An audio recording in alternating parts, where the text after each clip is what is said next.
Hi friends, happy Rakshabandhan. आज सकाल सकाल उठिक मो मामार मोर जाइए बड़ापा घर को राखी बांधापी। मामार तो किसी एमती राखी बांधार नाला कि से बहुत दिन पर आसला तो देखा करने जाइए। राखी बांध सारिकी मु चकुड़ी तरकारी खाऊली, खाई आसली घर को आसिक नांडू देबू बाबू मैंने सब टिंगिरी मिंगिरी को राखी बांधिली।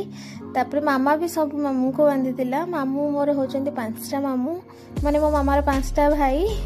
तापर राखी बांधी सारा आम अर भात टिके डालमा बाड़िया है। तापर आम भाई मौसी घर को। मौसी को मो छोट बड़ बड़ मामा बोली डाके। तो ये देखो मो बड़ मामा ये बुलूर आम सब छात पर बुलूलु कहीं दीटाक मौसी को मैंने नंदा भाई बबले 2 जन जाक मना करदे राखी बांधापी कहीं से गुरुवार दिन बांधे बोली कहले।